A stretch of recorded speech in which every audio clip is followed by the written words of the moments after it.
प्यारे बच्चों नमस्कार। कक्षा 9 में जो बच्चे चित्रकला का पेपर देंगे, अर्थात चित्रकला का पेपर आपका वार्षिक परीक्षाओं में होना तय है, आपने चित्रकला विषय ले रखी है, तो यह पेपर आपके लिए है, बहुत ही महत्वपूर्ण वार्षिक परीक्षा का पेपर है। आज हम इसको कंप्लीट हल कराएंगे। हमारा मानना रहता है कि मैं कोई भी पेपर आपको ऐसा नहीं देते हैं कि मैं दो एक क्वेश्चन बताऊं या क्वेश्चन ही ना बताऊं, आपको ऐसे ही पेपर दिखा दूं। दिखाना काम नहीं, हमारा काम दोनों प्रकार से मैं अच्छे तरीके से काम करता हूं, आपको पेपर भी दिखाता हूं और उसको हल भी कराता हूं। तो आइए यहां से हम बहुत अच्छे अच्छे प्रश्न हल करने वाले हैं और व्याख्यात्मक हल करेंगे जो आलेखन के प्रश्न होंगे। ठीक है, तो चित्रकला देखिए अलग अलग विद्यालयों में अलग अलग तरीके का पेपर आता है, पर प्रश्न जो वही बनेंगे जो हम बताने जा रहे हैं आपको। रंगों पर आधारित प्रश्न बनते हैं, आलेखन कला है ना। तो समझिए भाई, सबसे पहले तो पेपर मिलते हैं, इंस्ट्रक्शन पढ़ डालो भाई, क्योंकि बिना इंस्ट्रक्शन से आप गड़बड़ करके आ जाएंगे, है ना। और जल्दी से कक्षा 9 की कॉपी कैसे लिखें हमने बता दिया है, तो इस वीडियो की एंड स्क्रीन पर भी मिल जाएगी। और क्या करेंगे भाई, इसकी वीडियो के एंड स्क्रीन पर भी मिल जाएगी आपको लास्ट में वीडियो के। और इसके बाद वो अगर नहीं मिल रही है तो आप वीडियो सेक्शन में जाइए, कक्षा 9 की कॉपी कैसे लिखते हैं जरिए देखिए जाके, है ना। तो कक्षा 9 का ये चित्रकला का पेपर है। तो भाई देखिए 15 मिनट पेपर पढ़ने के लिए मिलते हैं। अब बात यह है, आपका पेपर 2.5 घंटे से लेकर के, ठीक है, 2.5 घंटे से लेकर के 3 घंटे तक का समय आपको दिया जाता है वार्षिक परीक्षा में। कहीं कहीं 3 घंटे 15 मिनट दिया जाता है। 3 खंडों में पेपर विभाजित होता, का और खा और गा। 20 अंक के बहुविकल्पीय प्रश्न दिए होते हैं। आलेखन कला से 10 प्रश्न अथवा प्राविधिक कला से 10 प्रश्न करने होते हैं और मानव आकृति से 10 प्रश्न करना अनिवार्य होता है। देखो, आप चाहे प्राविधिक कला से करो चाहे आलेखन कला से करो, या फिर अपने अध्यापक से पूछ लो जो बोल रहे हैं वो करो, लेकिन 20 ऑब्जेक्टिव आपको करने हैं। आएंगे कितने? आएंगे 30। कौन कौन से? आलेखन कला के 10 प्रश्न ऑब्जेक्टिव, प्राविधिक कला के 10 प्रश्न ऑब्जेक्टिव और मानव चित्रण के 10 प्रश्न ऑब्जेक्टिव। ये जो सही एक पैटर्न है बोर्ड का यही है। और लेकिन आपको करने कौन से हैं? चाहे 10 आप प्राविधिक कला के छोड़ दो, चाहे आप 10 आलेखन के छोड़ दो। यानी आप आलेखन कला कर रहे हैं तो प्राविधिक नहीं करनी है, और प्राविधिक कर रहे हैं तो आलेखन नहीं करनी है, लेकिन मानव चित्रण तो करना ही करना है, वो नहीं छोड़ना है। ठीक, बाकी पेपर अलग अलग तरीके से बन भी जाते हैं, आपके स्कूल में केवल आलेखन के दे देंगे, लेकिन प्रश्न ऐसे ही बनेंगे। ठीक है, घबराने की कोई जरूरत नहीं है, मैं यहां करा रहा हूं। तटस्थ रंग कितने होते हैं?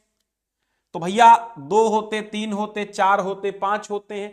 तो तटस्थ रंग जो है वो 2 होते हैं। कौन कौन सा? अब हाँ, यहां से क्या पूछेगा, तटस्थ रंग कितने होते हैं, आपने बता दिए 2 होते हैं। और एग्जाम में कल को पूछ ले आपसे कौन कौन से होते हैं, तो एक काला है और एक सफेद है। 2 ही तटस्थ रंग होते हैं। आपसे पूछेगा कि निम्न में से तटस्थ रंग कौन सा है, तो आप बता देना काला है। ऑप्शन में काला या सफेद कोई ना कोई होगा, बता देना तटस्थ रंग काला है सफेद है, 2 ही होते ही हैं। तो तटस्थ रंगों की संख्या कितनी है? 2 है। इसी को उदासीन रंग कहते हैं। बोलो कितने प्रश्न बने? यहां से 3। तटस्थ रंग कहो चाहे उदासीन रंग कहो, काला सफेद 2 होते हैं, संख्या 2 होती। ठीक, क्लियर हुआ यह प्रश्न। चलो दूसरा क्या है? गुलाबी रंग लाल, गुलाबी रंग किन 2 रंगों के मिश्रण से बनता है? लाल, ये काट दो, ऐसे ही टाइप हो गया। गुलाबी रंग किन 2 मिश्र रंगों के मिश्रण से बनता है? तो लाल और सफेद। ठीक है, सी वाला ऑप्शन जो है, लाल और सफेद गुलाबी रंग बन जाता है। ठीक, अब पीला और लाल मिला दो, क्या बनेगा? पीला और लाल मिलाओ, लाल पीला नारंगी बन जाएगा। ठीक है, क्या बनेगा? नारंगी बन जाएगा। नीला और पीला क्या बन जाएगा? नीला पीला मिला लो, नीला पीला बन जाएगा, हरा बन जाएगा। ये आप हरा बनेगा, आप इसको, ये नहीं है कि आपने बताया गलत है, गलत नहीं है। नीला पीला, पीला नीला, हरा ही बनता है, ध्यान रखना। लिखा पढ़ी में यही है भैया, बने ना बने, और बनता है सही मात्रा में मिलाने पर बनता है हरा। ठीक है, और लाल, लाल और, हाँ, लाल और नीला अगर मिला दोगे भैया तो ये बैंगनी बन जाएगा। क्या बन जाएगा? ये बैंगनी बन जाएगा। ठीक है, हाँ। तो ये आप स्क्रीनशॉट ले सकते हैं और समझ सकते हैं। ज्ञान सिंधु क्लासेस ऐप डाउनलोड नहीं की है तो कर लीजिए, क्योंकि जल्द ही आपकी वार्षिक परीक्षाएं खत्म होंगी और 1 अप्रैल से नया सेशन चलने वाला है। यूट्यूब पर भी चलेगा और ऐप पर भी चलेगा। तो ज्ञान सिंधु क्लासेस ऐप डाउनलोड कर लो, नया सेशन 2026 के लिए उसी चलना है। हरा रंग जो है किस प्रकार का रंग होता है? ठंडा होता, गर्म होता, कोई नहीं, तो भाई हरा रंग ठंडा होता है। अब ठंडे रंग कौन से होते हैं? आपने पढ़ा होगा, ये आपने पढ़ा होगा विबग्योर। विबग्योर मतलब होता है सातों रंग। ये इंद्रधनुष के 7 रंग होते हैं। क्या होते हैं? इंद्रधनुष के 7 रंग होते हैं। इंद्रधनुष में कितने रंग होते हैं? 7 रंग होते हैं। सवाल पूछ सकता है इंद्रधनुष में कितने रंग? 7 रंग। विबग्योर मतलब violet, indigo, blue, green, yellow, orange और रेड। तो यहां पर येलो, ऑरेंज, रेड ये होते हैं गर्म, ये 3 गर्म हैं और ये 3 ठंडे रंग हैं। तो इस तरह ट्रिक से याद रखना कि वायलेट अर्थात बैंगनी और इंडिगो यानी कि जामुनी कलर का, जिसको फरेंद बोलते हो ना, जामुनी कलर का इंडिगो होता है। ब्लू नीला होता है और ग्रीन हरा होता है। तो हरा, नीला ये ठंडे रंग हैं और पीला, ऑरेंज और लाल ये गर्म रंग हैं। ध्यान रखना।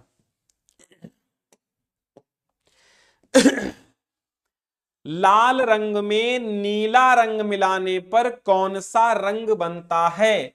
तो लाल नीला बनता है भैया बैंगनी। क्या बनता है? लाल नीला बैंगनी बनता। ऊपर क्या पूछा गया था? गुलाबी रंग, लाल, सफेद, गुलाबी, लाल, नीला, बैंगनी। और 5वां प्रश्न, इंद्रधनुष में कितने रंग होते? देखो पूछ लिया, अभी बता ही रहे थे। इंद्रधनुष में 7 रंग होते हैं। याद करने की ट्रिक क्या है? हैं, याद करने की ट्रिक है बैजा, बैजानी, हपी, नाला। ठीक है, बैजानी, हपी, नाला। बैंगनी, जामुनी, नीला, हरा, पीला, नारंगी, लाल, इसी को कहते हैं विबग्योर। ठीक है, यानी orange, red, yellow, green, blue, indigo and violet. तो बैजानी, हपी, नाला, चाहे ऐसे याद कर लो 7 रंग, चाहे विबग्योर से याद कर लो। और विबग्योर में YOR ये क्या होते हैं? YOR ये क्या होते हैं? गर्म रंग होते हैं। ध्यान रखना। ठीक, तो ये 7 हो गए। अब कौन सा रंग गर्म होता? तो अभी बताया मैंने, लाल गर्म होता है। ठीक है, लाल गर्म होता है। निम्न में से कौन सी पेंसिल सबसे कठोर होती है? देखो एक ट्रिक याद कर लो। पेंसिल में बना होता है HB भैया, HB होता है और ये हाई स्कूल में भी काम आएंगे। H मतलब होता है हार्डनेस। क्या होता है? H माने होता है हार्डनेस और B से होता है ब्लैकनेस। ठीक है, हाँ ब्लैकनेस। अब इसको याद रखना, ये काला मतलब गहराई। अब बी में जितने नंबर बढ़ते चले जाएंगे उतना ये गहरी होती चली जाएगी। एच में जितने नंबर बढ़ते चले जाएंगे उतना ये हल्की होती चली जाएगी। यानी एच के आगे जितना बड़ा नंबर लगा होगा उतना ये हल्की होगी, और एच के और बी के आगे जितना बड़ा नंबर लगा होगा ज्यादा, उतना ही ज्यादा गहरी होगी। ठीक, ये बात ध्यान रखना। अब यहां सबसे गहरी पूछा है तो एच में सबसे 4H लिखा है ना, यानी कि 4 गुने हल्की मान लो इसको, तो ये ज्यादा हल्की है। और 4B लिखा है और 3B लिखा है और 2B लिखा है, यानी B के नंबर सबसे ज्यादा बड़ा है 4B, तो सबसे ज्यादा गहरी कौन सी होगी? 4B। तो यहां पर आपको 4B, B ऑप्शन चुन लेना है। अच्छा, यहां पर एक क्वेश्चन छूट गया, ये 8वां देखिएगा। कौन, हाँ कठोर। अच्छा, ये कठोर यहां पर पूछी गई है। कठोर, तो कठोर में 4H। ठीक है, कठोर में 4H। देखो H के आगे मतलब हार्ड, हार्ड माने कठोर। ठीक, तो H के आगे जितने बड़ा नंबर होगा वही सबसे ज्यादा वही कठोर होगा। ठीक है, तो 4H है तो ये सबसे ज्यादा कठोर होगी। और रंगों का माध्यम पारदर्शी होता तो तैल रंग भैया पारदर्शी होते हैं, जल रंग भी होते हैं लेकिन तैल रंग सर्वाधिक पारदर्शी होते हैं। B option. निम्न में से सबसे गहरी पेंसिल कौन सी है? तो बताया ना अभी 4B है। प्राथमिक तथा मुख्य रंग कौन से होते हैं?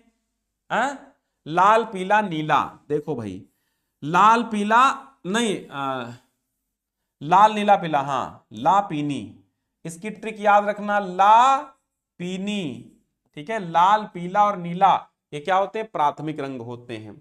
इन्हीं को मुख्य रंग कहते हैं, इन्हीं को मूल रंग कहते हैं। तो चाहे मूल पूछे, चाहे प्राथमिक पूछे, चाहे मुख्य पूछे, कितने होते हैं, 3 होते हैं। कौन कौन से, लाल पीला नीला, ठीक। आपसे पूछ लेगा ओस्टवाल्ड चक्र में रंग कितने होते हैं, ओस्टवाल्ड रंग चक्र में कितने रंग होते हैं, तो ओस्टवाल्ड में 8 रंग होते हैं, है ना। प्राविधिक कला भैया, एक समचतुर्भुज में कितनी भुजाएं होती हैं, भाई चतुर्भुज है तो 4 भुजाएं होंगी, ऑप्शन नंबर सी। वृत्त का आकार कैसा होता है, गोलाकार, ऑप्शन नंबर बी है। और ये क्या है, त्रिभुजाकार है, और डी वर्गाकार है, नहीं वो तो वर्ग है ही नहीं। समबाहु त्रिभुज की कितनी भुजाएं होती हैं, तो भाई त्रिभुज के तो सीधी सी मतलब है 3 भुजाएं होंगी। यदि वृत्त में एक कोण 120 डिग्री का है तो दूसरा कोण कितने का होगा, 240 डिग्री का होगा, है ना। बाकी इसमें कोई ऑप्शन भी नजर नहीं आ रहे हैं। तो भाई ये प्रश्न बताइए, वृत्त के एक कोण 120 डिग्री का है तो दूसरा कोण कितना होगा। तो वृत्त का केंद्र का कोण आप जानते हो 360 डिग्री का होता है, तो इससे 120 घटा दो तो कितना बचेगा, 240 बचेगा। तो कुल मिला के यहां पर हम 240 लगा लेंगे, और ऑप्शन मुझे कुछ नजर नहीं आ रहे हैं। यदि इसमें आपको कुछ और लगता तो बताइएगा, ठीक है। ये 240 मेरे हिसाब से सही है, क्योंकि 360 अंश का संपूर्ण कोण उसमें होता है वृत्त का, ठीक में। त्रिभुज कौन सा है भाई, समबाहु त्रिभुज कौन सा है, ये वाला समबाहु त्रिभुज है, बी ऑप्शन। 1 डेसीमीटर में कितने मिलीमीटर होते हैं बताओ, हाँ 1 डेसीमीटर में 100 मिलीमीटर होते हैं, ठीक। 1 डेसीमीटर में 100 मिलीमीटर होते हैं। फिर है अगला, सरल कोण या सीधा कोण या रिजु कोण कौन सा है, रिजु कोण या सरल कोण 180 अंश का होता है, ये वाला आपका रिजु कोण है। फिर वर्ग की चारों भुजाओं की माप क्या होती है भैया, वर्ग की चारों भुजाएं आप जानते हैं बराबर होती हैं, क्या होती हैं, बराबर होती हैं वर्ग की चारों भुजाएं। अच्छा शेयर कर दो एक बार, आप लोग देखते हैं बट शेयर नहीं करते हैं, अपने कक्षक सभी बच्चों को भेज दीजिए, मजा आ जाए फिर आए। हाँ, त्रिभुज की तीनों भुजाओं के योग को क्या कहते हैं, तो परिमाप कहते हैं। हो गए 9 प्रश्न, यहां 10 में से 9 करा दिए मैंने, जो कि मुझे नहीं आते थे फिर भी 9 करा दिए मैंने, सही सही कराए हैं 9। एक वो नहीं आता, वो बताइएगा आप कमेंट बॉक्स में, आपके लिए हम छोड़ रहे हैं। और हो गया ना यहाँ पे, चलो। अथवा लगा है यानी प्राविधिक करिए या आप आलेखन करिए, लेकिन ये मानव आकृति अनिवार्य होता है, ये करना ही पड़ता है आपको, ठीक है। हाँ, अकॉर्डिंग टू बोर्ड आपका पैटर्न सेम यही है। पुरुषों की अपेक्षा स्त्री की आंखें कैसी होती हैं, पुरुषों की अपेक्षा स्त्री की आंखें आप जानते कैसी होती, बड़ी होती हैं, बिल्कुल ऑप्शन नंबर ए ही सही होगा।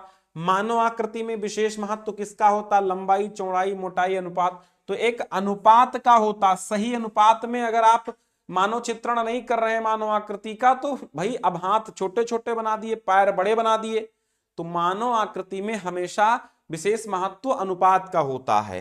पुरुषों के कूल्हे होते हैं, पुरुषों के कूल्हे कैसे होते हैं, मोटे, अत्यधिक मोटे, स्त्रियों से पतले, या इनमें से कोई नहीं, तो हमेशा स्त्रियों से पतले होते हैं, ठीक है। पुरुषों के कूल्हे हमेशा स्त्रियों से पतले होते हैं। मानव चित्रण की बात हो रही है, अब ऐसे आपके गांव में कोई मोटा आंटी हो हैं, या फिर मोटा अंकल हो, और आप देखें कि आंटी बड़ी दुबली पतली हैं, अंकल तो बड़े मोटे हैं, तो भाई पुरुषों की जो टांगे होती ज्यादा मोटी होती स्त्रियों से, वो नहीं होता है, पढ़ाई के हिसाब से लिखना पड़ता है। बाकी आपके गांव में आंटी मोटी है कि अंकल मोटे हैं उससे नहीं मतलब है, यहां पर बात हो रही है एक मानव चित्रण की, तो वो ध्यान रखना, स्त्रियों से पतले होते हैं हमेशा पुरुषों के जब चित्रण किया जाता है। मानव का सिर निम्न में से किस प्रकार का होता है, मानव का सिर हमेशा अंडाकार होता है, ए ऑप्शन। बाल्यावस्था में शरीर होता है सिर का कितने गुना होता है, बाल्यावस्था में सिर का जो शरीर है वो कितने गुना होता बताइए, बाल्यावस्था की बात हो रही है, छोटे बच्चों की, है ना। हाँ, बाल्यावस्था में शरीर सिर का 4 गुना होता है, क्योंकि सिर ज्यादा बड़ा बनाया जाता है बाल्यावस्था में। ठीक है, 3 गुना भी कभी कभी देखने को मिलता है, लेकिन 3 से 4 गुना होता, 4 गुना लगा दी। पेंसिल के सबसे कठोर ग्रेड कौन से हैं? तो 9H। भाई देखिए, तुमने कहा था H के आगे सबसे बड़ा क्या है? 9H। तो सबसे कठोर ग्रेड ये हो गया। पुरुषों की अपेक्षा स्त्रियों की नाक कैसी होती है? चपटी होती, आकर्षक होती, कुरूप होती, इनमें से कोई नहीं। तो पुरुषों की अपेक्षा स्त्रियों की नाक ज्यादा सर्वाधिक आकर्षक होती है। नाभि से घुटने तक की लंबाई कितनी होती है? हाँ, नाभि से घुटने तक की लंबाई 21 इंच, 10 इंच, तो 21 इंच लगाइए। नाभि से घुटने तक की लंबाई 21 इंच होती है। स्त्रियों के कंधे कैसे होते हैं? तो बी ऑप्शन लगा दीजिए, स्त्रियों के कंधे ढालू होते हैं। चेहरे की ऊंचाई या लंबाई होती है, कितनी होती है? तो चेहरे की ऊंचाई या लंबाई 9 इंच होती है। ठीक है, 9 इंच होती है।